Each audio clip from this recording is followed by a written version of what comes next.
All right, everyone, welcome back. We're diving deep today into some seriously cool, unconventional tactics for landing a job in tech. Yeah, so you know how tough it is to get into the tech industry? Everyone says it's so competitive. Exactly. And just sending out the same old resumes, it just sometimes feels like it's going nowhere. Yeah, it can be super frustrating. So we're taking a page from this awesome D-Tech mentor video on YouTube. They've got some really interesting points, some outside the box strategies. Yeah, it's not the typical, perfect your resume, Yeah, practice your elevator pitch type of advice. This is like next level stuff. it's all about showcasing yourself, your passion, and your skills in ways that really stand out. Love it.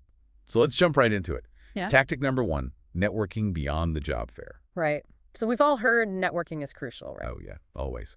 But in tech, it's not just about showing up at some huge career fair and hoping for the best. Yeah, it's not just about handing out business cards to everyone you meet. You've got to think smaller, more targeted. Okay, so what does that look like? Think like niche meetups, maybe for a specific technology you're super into. Oh, I like that. Online forums where people are discussing, the latest trends. Yeah, you're connecting with people who are genuinely interested in the same things you are. Right. So you're more likely to find those hidden opportunities, the projects that haven't even been announced yet. Makes sense. You're kind of tapping into that like insider knowledge. Exactly. Okay, so tactic number 2. This one's all about your online presence. This has got to be more than just having a LinkedIn profile, right? Way more. Think of your online presence as your tech resume, but it's got to be engaging. It's got to show your skills in action. Ooh, I like that. Skills in action. Yeah, instead of just listing like proficient in Python, why not share a code snippet from a personal project? That's a really good idea. Or like write a blog post analyzing a new tech trend. Contribute to open source projects. It's showing, not just telling. Exactly. Okay, now tactic number 3, and this one might seem a little counterintuitive. Okay, I'm intrigued. Ask for help. Really? In such a competitive field. I know, right? But trust me on this one, asking smart questions actually makes you look good. It shows you're curious, that you're eager to learn. And that you're not afraid to admit when you don't know something. Exactly. Nobody expects you to have all the answers, especially in tech where everything is changing so fast. So reach out to people, join online communities, and don't hesitate to ask for guidance. You might even find a mentor along the way. Makes sense. Oh. Okay, what's next? Tactic number 4, and this one's all about enthusiasm. Oh yeah, showing that passion.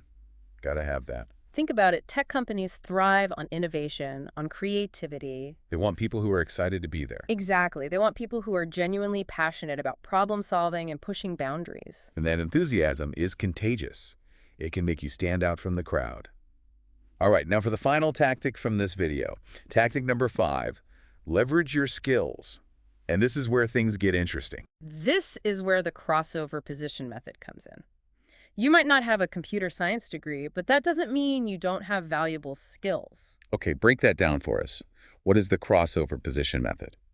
Think about the experience you have in other fields. Maybe you're great at communication, project management. Maybe you're a natural leader. So many skills people don't even realize they have that could translate to tech. Exactly. These are all transferable skills. Okay, I'm starting to see the connections. Mm-hmm. But what kind of roles are we talking about here? Well, let's say you have a background in teaching. Okay.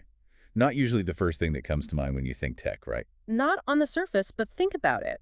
Teachers are masters of communication, organization, and managing groups of people. Yeah, they have to be. Right.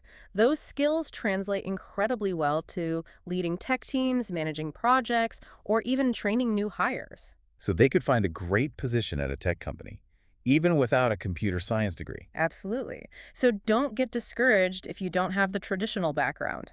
That's really empowering, I think. Yeah, just think about your strengths and how they could be applied in a tech setting. Amazing.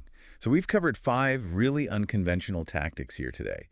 Networking beyond the job fair, building an online presence that acts as your tech resume, asking for help strategically, showing your genuine enthusiasm, and leveraging your existing skills from other fields. It's about showcasing your unique value. Absolutely. So for all of you listening out there, I want to leave you with a thought. What skills do you have from your current field that could be valuable in a tech role? Yeah, take some time to brainstorm. You might just surprise yourself. You never know what you might discover. That's all the time we have for today. Thanks for tuning in, everyone. We'll see you next time on the